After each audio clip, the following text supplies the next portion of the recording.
Students, welcome to the class. അപ്പോൾ ഇന്നത്തെ ക്ലാസ്സിൽ നമ്മൾ കഴിഞ്ഞ ക്ലാസ്സിൻ്റെ ബാക്കിയായിട്ടാണ് പറയുന്നത്. അപ്പോൾ കഴിഞ്ഞ ക്ലാസ്സിൽ പഠിച്ചത് എന്തായിരുന്നു? പെർ യൂണിറ്റ് ക്വാണ്ടിറ്റീസ് അല്ലേ? അപ്പോൾ എന്താണ് പെർ യൂണിറ്റ് ക്വാണ്ടിറ്റീസ് എന്ന് പഠിച്ചു അല്ലേ? അത് ഒരു സിംഗിൾ ഫേസ് സിസ്റ്റത്തിലും 3 ഫേസ് സിസ്റ്റത്തിലും എങ്ങനെയായിരിക്കും എന്ന് പഠിച്ചു അല്ലേ? അപ്പോൾ എന്താണ് പെർ യൂണിറ്റ് ക്വാണ്ടിറ്റീസ്? എന്താണ്? അതായത് ഒരു കോമൺ ബേസിലേക്ക് എല്ലാ പാരാമീറ്റേഴ്സിൻ്റെയും യൂണിറ്റിനെ എന്ത് ചെയ്യുന്നു? ഒരു കോമൺ ബേസിലേക്ക് കൺവേർട്ട് ചെയ്യുന്നു അല്ലേ? അതാണ് പെർ യൂണിറ്റ് ക്വാണ്ടിറ്റീസ്. അപ്പോൾ ഇത് എവിടെയാണ് ചൂസ് ചെയ്യുന്നത്? എവിടെയാണ് ഉപയോഗിക്കുന്നത്? ഒരു പവർ സിസ്റ്റത്തിൻ്റെ കേസിലാണ് പറയുന്നത് അല്ലേ? ഒരു പവർ സിസ്റ്റത്തിൽ എല്ലാ പാരാമീറ്റേഴ്സിൻ്റെയും യൂണിറ്റിനെ എന്ത് ചെയ്യുന്നു? ഒരു കോമൺ ബേസിലേക്ക് കൺവേർട്ട് ചെയ്യുന്നു അല്ലേ? ഫോർ സിംപ്ലിഫിക്കേഷൻ അല്ലേ? കാൽക്കുലേഷൻ സിമ്പിൾ ആക്കാൻ വേണ്ടിയിട്ട് എന്ത് ചെയ്യുന്നു? എല്ലാ യൂണിറ്റിനെയും ഒരു പെർ യൂണിറ്റ് ക്വാണ്ടിറ്റി, അതായത് ഒരു കോമൺ ബേസ് ക്വാണ്ടിറ്റിയിലേക്ക് കൺവേർട്ട് ചെയ്യുന്നു അല്ലേ? അപ്പം അതിൻ്റെ അഡ്വാൻറ്റേജസും ഡിസഡ്വാൻറ്റേജസുമാണ് പഠിക്കാനുള്ളത്. അപ്പോൾ നിങ്ങൾക്ക് എക്സാമിന് ചോദിക്കുന്ന ക്വസ്റ്റ്യനാണിത്. എന്താണ് അഡ്വാൻറ്റേജസ്? നമ്മൾ സാധാരണ യൂണിറ്റ്, അതായത് വോൾട്ടേജിന് വോൾട്ട് കൊടുക്കുന്നു അല്ലേ? കറൻറ്റിന് ആംബിയർ കൊടുക്കുന്നു, ഇമ്പിഡൻസിന് ഓം കൊടുക്കുന്നു. അപ്പം പവർ സിസ്റ്റത്തിൻ്റെ കേസിൽ അതെല്ലാം എന്ത് ചെയ്യുന്നു? ഒരു കോമൺ യൂണിറ്റ്, അതായത് പെർ യൂണിറ്റിലേക്ക് കൺവേർട്ട് ചെയ്യുന്നു. അങ്ങനെ കൺവേർട്ട് ചെയ്താൽ എന്തൊക്കെ അഡ്വാൻറ്റേജസ് ഉണ്ടാകും? അപ്പോൾ നോക്കാം, 1 by 1 ആയിട്ട് നോക്കാം. First one, circuits are simplified അല്ലേ? എന്ത് ചെയ്യും? പെർ യൂണിറ്റ് ക്വാണ്ടിറ്റീസിലേക്ക് നമ്മൾ കൺവേർട്ട് ചെയ്താൽ നമുക്ക് ആ ക്വാണ്ടിറ്റീസ്, അതായത് സർക്യൂട്ടിനെ അനലൈസ് ചെയ്യുന്നത് സിമ്പിളായിരിക്കും. എല്ലാം ഒരേ യൂണിറ്റിൽ, പെർ യൂണിറ്റിലാകുന്ന ടൈമിൽ കാൽക്കുലേഷൻസൊക്കെ വളരെ സിമ്പിളായിരിക്കും. അപ്പം ജനറലി പറയാം, സർക്യൂട്ട് എന്തായിരിക്കും? Circuits are simplified. സർക്യൂട്ട് എന്തായി? സിമ്പിളായി. Second one, when expressed in per unit system apparatus parameters usually fall in narrow range. ഇപ്പോൾ പെർ യൂണിറ്റിലാണ് പറയുന്നതെങ്കിൽ എന്ത് സംഭവിക്കും? അപ്പാരറ്റസ് പാരാമീറ്റേഴ്സ് എന്തായിരിക്കും? യൂഷ്വലി ഫാൾ ഇൻ നാരോ റേഞ്ചിലായിരിക്കും. ഇപ്പോൾ പെർ യൂണിറ്റ് നമ്മളിപ്പോൾ എന്ത് ചെയ്യുന്നു? ഇമ്പിഡൻസ്, ഇപ്പോൾ ഹൈ വാല്യൂസിൽ ഇമ്പിഡൻസ് ആയിരിക്കും പവർ സിസ്റ്റത്തിൽ ആവശ്യമുണ്ടാവുക. അപ്പോൾ പെർ യൂണിറ്റിലേക്ക് കൺവേർട്ട് ചെയ്യുമ്പം അതിൻ്റെ വാല്യൂ എന്തായി? ചെറുതായി അല്ലേ? വോൾട്ടേജ് ആയാലും കറണ്ട് ആയാലും പെർ യൂണിറ്റിലേക്ക് കൺവേർട്ട് ചെയ്യുമ്പം അതിൻ്റെ വാല്യൂസ് എന്തായി? ചെറുതായി. യൂഷ്വലി 1 point അല്ലെങ്കിൽ 0 അങ്ങനത്തെ റേഞ്ചിലായിരിക്കും എന്ത് ചെയ്യുന്നത്? പെർ യൂണിറ്റ് വാല്യൂസ് വരുന്നത്. അപ്പോൾ എന്തായി? അപ്പാരറ്റസ് പാരാമീറ്റേഴ്സ് ഒക്കെ എന്തായി? ചെറിയ റേഞ്ചിലേക്ക് കൺവേർട്ടായി. അടുത്തത്, √3 factor in 3 phase circuit calculation is eliminated. ഇപ്പോൾ സാധാരണ നമ്മളൊരു 3 phase സിസ്റ്റത്തിൽ എന്തുണ്ട്? √3 എന്നൊരു ഫാക്ടർ ഉണ്ടല്ലോ അല്ലേ? √3 കൊണ്ട് മൾട്ടിപ്ലൈ ചെയ്തിട്ടാണ് എന്ത് ചെയ്യുന്നത്? എല്ലാ പാരാമീറ്റേഴ്സും പറയുന്നത്. പവറൊക്കെ പറയുമ്പോൾ എന്ത് ചെയ്യുന്നുണ്ട്? √3 കൊണ്ട് മൾട്ടിപ്ലൈ ചെയ്യുന്നുണ്ട്. പക്ഷേ നമ്മൾ ഈ പെർ യൂണിറ്റിലേക്ക് കൺവേർട്ട് ചെയ്യുന്ന സമയത്ത് ആ √3 എന്ന ഫാക്ടർ എന്ത് ചെയ്യും? എലിമിനേറ്റ് ചെയ്യപ്പെടും. അപ്പോൾ അതൊരു അഡ്വാൻറ്റേജ് ആണ്. Okay. Fourth one, for the circuit connected by transformer per unit system is particularly suitable. ഇപ്പോൾ ട്രാൻസ്ഫോമർ കണക്ട് ചെയ്യുന്ന സർക്യൂട്ട്, അതായത് പവർ സിസ്റ്റം എന്ന് പറയുന്നത് എന്താണ്? ട്രാൻസ്ഫോമർ കണക്ട് ചെയ്ത ഒരു സർക്യൂട്ടായിരിക്കും അല്ലേ? അപ്പം ട്രാൻസ്ഫോമർ കണക്ട് ചെയ്ത സിസ്റ്റത്തിലാണ് എന്ത് ചെയ്യുന്നത്? പെർ യൂണിറ്റ് ക്വാണ്ടിറ്റീസ് കൂടുതൽ അഡ്വാൻറ്റേജസ് ആവുന്നത്. ഓക്കെ. അപ്പോൾ ഇതെന്താണ്? It is suitable for circuit connected by transformer. Fifth one, by choosing suitable base KV for the circuits, the per unit reactance remains the same. അപ്പം നമ്മൾ എന്ത് ചെയ്യുന്നുണ്ട്? സ്യൂട്ടബിൾ ബേസ് KVനെ സെലക്ട് ചെയ്യുന്നുണ്ട് അല്ലേ? ബേസ് കിലോ വോൾട്ടിനെ എന്ത് ചെയ്യുന്നുണ്ട്? സെലക്ട് ചെയ്യുന്നുണ്ട്. അപ്പോൾ എന്ത് ചെയ്യും? അതിൻ്റെ റിയാക്റ്റൻസ് ഓരോന്നും സെയിം ആയിരിക്കും. Referred to either side of the transformer. അപ്പോൾ ട്രാൻസ്ഫോമറിൻ്റെ ഇൻപുട്ട് സൈഡിലും ഔട്ട്പുട്ട് സൈഡിലും അതിൻ്റെ റിയാക്റ്റൻസ് എന്തായിരിക്കും? സെയിം ആയിരിക്കും. എന്തുകൊണ്ടെന്ന് വെച്ചാൽ നമ്മളൊരു ബേസ് KV വോൾട്ടേജ് അല്ലേ? കിലോ വോൾട്ട് റേഞ്ചിലുള്ള വോൾട്ടേജ് നമ്മളൊരു ബേസ് KV എന്ത് ചെയ്യുന്നുണ്ട്? സെലക്ട് ചെയ്യുന്നുണ്ട്. അതുകൊണ്ട് ട്രാൻസ്ഫോമറിൻ്റെ 2 സൈഡിലും, ഇൻപുട്ട് സൈഡിലും ഔട്ട്പുട്ട് സൈഡിലും റിയാക്റ്റൻസ് എന്തായിരിക്കും? സെയിം ആയിരിക്കും. അപ്പം അത് കാരണം എന്ത് ചെയ്യാൻ വേണ്ടി പറ്റും? Therefore various circuits can be connected in the reactance diagram. അപ്പം നമുക്കുള്ള ആ റിയാക്റ്റൻസിൻ്റെ ഡയഗ്രാം, അതായത് ഒരു ഡയഗ്രാം പഠിക്കാനുണ്ട്. ആ ഡയഗ്രത്തിൽ നമ്മളെ ട്രാൻസ്ഫോമറിൻ്റെ ഇൻപുട്ട് സൈഡിലും ഔട്ട്പുട്ട് സൈഡിലും റിയാക്റ്റൻസ് സെയിം ആയിരിക്കും. അതുകൊണ്ട് എന്ത് ചെയ്യാൻ വേണ്ടി പറ്റും, നമുക്ക് വാരിയസ് സർക്യൂട്ട്സ് അതിൽ ഈസി ആയിട്ട് കണക്ട് ചെയ്യാൻ വേണ്ടി പറ്റും. ഇത്രയാണ് പെർ യൂണിറ്റ് ക്വാണ്ടിറ്റീസിൻ്റെ അഡ്വാൻറ്റേജസ്. ഫസ്റ്റ് വൺ, സർക്യൂട്ട്സ് എന്തായിരിക്കും, സിമ്പിളായിരിക്കും. Circuits are simplified.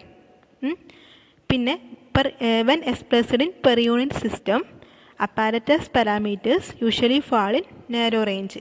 അപ്പോൾ എല്ലാ പാരാമീറ്റേഴ്സും എന്തായിരിക്കും, നാരോ റേഞ്ചിലായിരിക്കും. പിന്നെ സാധാരണ നമ്മൾ കൺസിഡർ ചെയ്യുന്ന 3 ഫേസ് സിസ്റ്റത്തിൽ √3 എന്ന ഫാക്ടർ ഉണ്ട്. പക്ഷേ ഇതിൽ പെർ യൂണിറ്റ് ക്വാണ്ടിറ്റീസിലേക്ക് നമ്മളെല്ലാം കൺവേർട്ട് ചെയ്യുന്ന സമയത്ത് ആ √3 പറഞ്ഞ ഫാക്ടർ എന്ത് ചെയ്യും, എലിമിനേറ്റ് ചെയ്യപ്പെടും. പിന്നെ ട്രാൻസ്ഫോമർ കണക്ട് ചെയ്ത സർക്യൂട്ടിലായിരിക്കും കൂടുതൽ എന്ത് ചെയ്ത് അഡ്വാൻറ്റേജസ് ആയിട്ട് നിൽക്കുന്നത്.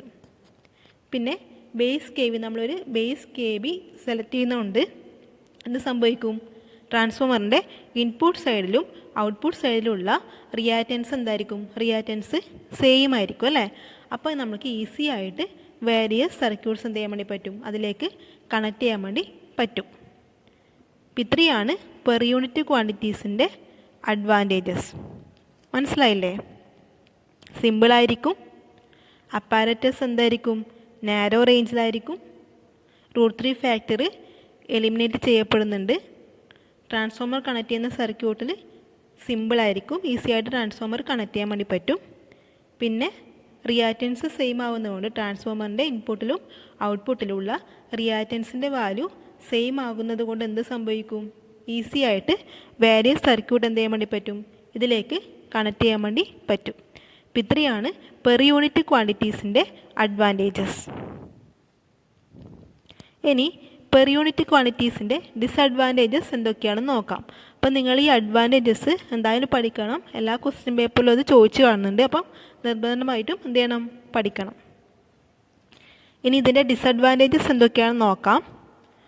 First one, equivalent circuits of the components R modified making them somewhat more abstract. അപ്പോൾ എന്ത് ചെയ്യുന്നുണ്ട്, ഇതിൻ്റെ ഓരോന്നും അല്ലേ നമ്മളിപ്പോൾ എന്ത് ചെയ്യുന്നത്, പെർ യൂണിറ്റിലേക്ക് കൺവേർട്ട് ചെയ്യുന്നല്ലേ.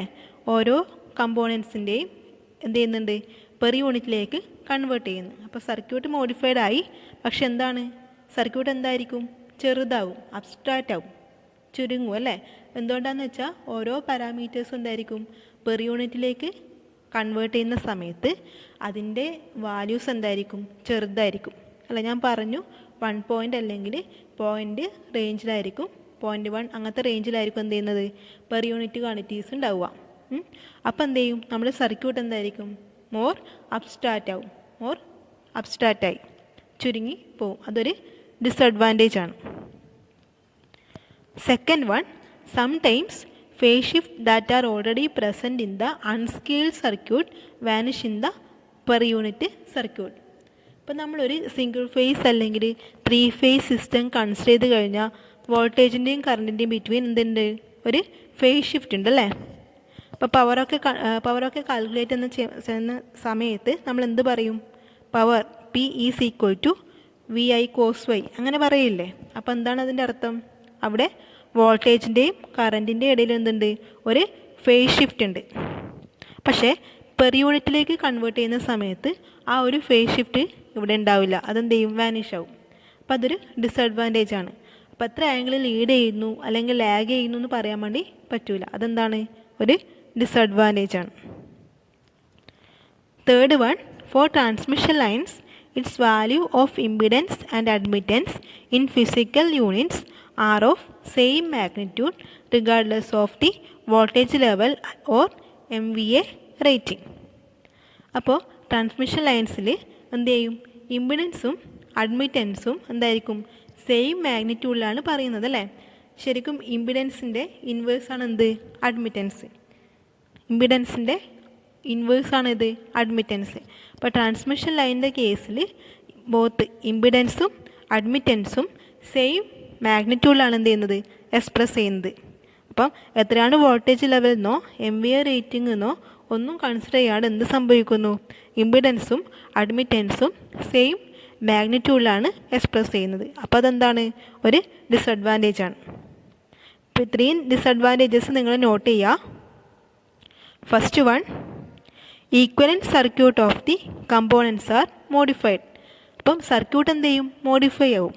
പക്ഷെ എന്താണ്, പെർ യൂണിറ്റിലേക്ക് കൺവേർട്ട് ചെയ്യുന്ന ടൈമിൽ എന്ത് ചെയ്യും, ഓരോ യൂണിറ്റ്, അതായത് ഇപ്പോൾ വോൾട്ടേജിനെ പെർ യൂണിറ്റിലേക്ക് കൺവേർട്ട് ചെയ്താൽ എന്തായി, ചെറിയ വോൾട്ടേജിലേക്ക് ചുരുങ്ങിപ്പോവും. കറൻറ്റാണ് കൺവേർട്ട് ചെയ്യുന്നുണ്ടെങ്കിൽ കറൻറ്റിൻ്റെ വാല്യൂസ് എന്തായിരിക്കും, ചെറുതായിട്ട് മാറും. ഇപ്പോൾ ഇമ്പിഡൻസാണ് പെർ യൂണിറ്റിലേക്ക് കൺവേർട്ട് ചെയ്യുന്നതെങ്കിൽ ഇമ്പിഡൻസിൻ്റെ വാല്യൂ എന്താകും, ചെറുതാകും. അപ്പോൾ അത് ഓരോ പാരാമീറ്റേഴ്സ്, ഓരോ കമ്പോണൻസും ചെറുതാകുന്നത് കാരണം എന്ത് ചെയ്യും, നമ്മൾ സർക്യൂട്ട് എന്താകും, മോർ അബ്സ്ട്രാക്റ്റ് ആകും അല്ലേ. അതൊരു ഡിസഡ്വാൻറ്റേജ് ആണ്. സെക്കൻഡ് വൺ ഞാൻ പറഞ്ഞു, എന്താണ് പറഞ്ഞത്, ഒരു സിംഗിൾ ഫേസ് അല്ലെങ്കിൽ 3 ഫേസ് സിസ്റ്റം കൺസിഡർ ചെയ്ത് കഴിഞ്ഞാൽ ജനറലി വോൾട്ടേജിൻ്റെയും കറണ്ടിൻ്റെയും ഇടയിൽ എന്തുണ്ടാകും, ഒരു ഫേസ് ഡിഫറൻസ് ഉണ്ടാകും, അല്ലെങ്കിൽ ഇൻ ഫേസ് എന്ന് പറയണം. ഫേസ് ഡിഫറൻസ് ഉണ്ടാകും. അപ്പോൾ ആ ഒരു ഫേസ് ഡിഫറൻസ് വെച്ചിട്ടാണ് എന്ത് ചെയ്യുന്നത്, എത്രത്തോളം ലീഡ് ചെയ്യുന്നുണ്ട് അല്ലെങ്കിൽ ലാഗ് ചെയ്യുന്നുണ്ടെന്ന് പറയാൻ പറ്റുന്നത്. പക്ഷേ പെർ യൂണിറ്റിലേക്ക് കൺവേർട്ട് ചെയ്യുന്ന ടൈമിൽ ആ ഒരു ഫേസ് ഡിഫറൻസ് പറയുന്നില്ല. അപ്പം നമ്മൾക്ക് അതിനെ കുറിച്ച് കൂടുതലായിട്ട് അനലൈസ് ചെയ്യാൻ വേണ്ടി പറ്റുന്നില്ല. അതെന്താണ്, ഒരു ഡിസഡ്വാൻറ്റേജ് ആണ്. തേർഡ് വൺ ഞാൻ പറഞ്ഞു, എന്താണ് പറഞ്ഞത്, four transmission lines it's value of impedance and admittance are in same magnitude. അപ്പോൾ ഇമ്പിഡൻസിൻ്റെ വാല്യൂവും അഡ്മിറ്റൻസിൻ്റെ വാല്യൂ എന്തായിരിക്കും, സെയിം മാഗ്നിറ്റ്യൂഡിലാണ് ഉണ്ടാവുക. അപ്പോൾ ശരിക്കും ഇമ്പിഡൻസും അഡ്മിറ്റൻസും എന്തായിരിക്കും, ഇൻവേഴ്സ്ലി പ്രൊപ്പോർഷണലാണ് അല്ലേ. പ്രൊപ്പോർഷൻ എന്ന് പറയാൻ കഴിയില്ല. ഈ അഡ്മിറ്റൻസ് 1/z ആണ്. ഇമ്പിഡൻസിൻ്റെ 1/, ഇമ്പിഡൻസ് ആണ് എന്ത്, അഡ്മിറ്റൻസ്. അപ്പോൾ ട്രാൻസ്മിഷൻ ലൈൻസിൽ എത്രത്തോളം വോൾട്ടേജ് ലെവൽ ഉണ്ടെന്നോ എത്രത്തോളം MVA റേറ്റിംഗ് ഉണ്ടോയെന്നോ ഒന്നും കൺസിഡർ ചെയ്യാണ്ട് എന്ത് ചെയ്യുന്നുണ്ട്, ഇമ്പിഡൻസിൻ്റെയും അഡ്മിറ്റൻസിൻ്റെയും യൂണിറ്റ്സ് സെയിം മാഗ്നിറ്റ്യൂഡിലാണ് എന്ത് ചെയ്യുന്നത്, എക്സ്പ്രസ് ചെയ്യുന്നത്. അപ്പോൾ അതെന്തായി, ഒരു ഡിസഡ്വാൻറ്റേജസ് ആയി. ഓക്കെ, അപ്പോൾ ഇത്രയാണ് പെർ യൂണിറ്റ് ക്വാണ്ടിറ്റീസിൻ്റെ അഡ്വാൻറ്റേജസും ഡിസഡ്വാൻറ്റേജസും. ഇത് നിങ്ങൾ നോട്ട് ചെയ്യുക. ഓക്കെ.